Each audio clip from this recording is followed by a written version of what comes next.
और इसमें हिस्सा लेने के लिए अशोक गहलोत दिल्ली में पहुंच चुके हैं जैसा खबर मिल रही है, और चुनावी रणनीति पर चर्चा करेंगे। और कहा जा रहा है कि राहुल गांधी के साथ मुलाकात हो सकती है, जिसमें मिशन 25 को लेकर कुछ अहम चर्चा अशोक गहलोत राहुल गांधी के साथ कर सकते हैं। और इस बड़ी और अहम बैठक में शामिल होने के लिए अशोक गहलोत कहा जा रहा है कि दिल्ली पहुंच गए हैं, और इस बैठक में सचिन पायलट भी शामिल होंगे, अविनाश पांडे भी मौजूद रहेंगे। ये बड़ा अहम है कि चुनाव से ऐन पहले, क्योंकि 29 अप्रैल को पहला चरण जिसके लिए मतदान राजस्थान में होगा, और 6 मई को दूसरा और अंतिम चरण राजस्थान की 25 सीट के लिए मतदान होगा।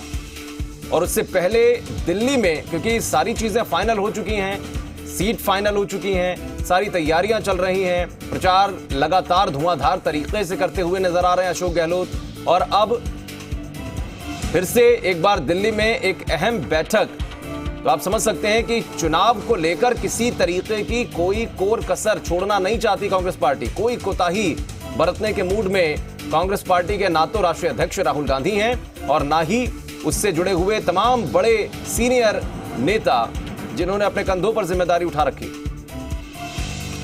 और जी मीडिया संवाददाता मनोहर विश्नोई जुड़ गए दिल्ली से फोन लाइन पर। मनोहर, क्या कुछ जानकारी मिल रही है? कहा जा रहा है कि अशोक गहलोत पहुंच गए हैं, क्या अविनाश पांडे और सचिन पायलट भी दिल्ली में ही हैं? और फिलहाल क्या जानकारी, कब से शुरू होगी बैठक? जी बिल्कुल, सीएम अशोक गहलोत सुबह 6 बजे की फ्लाइट से दिल्ली पहुंच चुके हैं और अभी फिलहाल जोधपुर हाउस में मौजूद हैं। आपको बता दें कि जिस तरीके से राजस्थान में पहले चरण का जो चुनाव प्रचार करना है, और चुनाव प्रचार को लेकर जिस तरीके से आलाकमान ने फीडबैक मांगा है, उसको लेकर के आज दिल्ली में बैठक होगी। और अविनाश पांडे, सचिन पायलट पहले ही यहाँ दिल्ली पहुंच चुके हैं, कल रात को ही, और सीएम अभी पहुंचे। और आज देर शाम को 15 GRG में बैठक होगी। बैठक के बाद राहुल गांधी से मुलाकात हो सकती है इन तमाम नेताओं की। मनोहर, सारी चीजें तो फाइनल हैं, 25 सीट फाइनल हैं, इसके अलावा आप देखिए कि सारी तैयारियां, चुनाव प्रचार लगातार चल रहा है। ये बैठक किस मामले में खास मानी जाए?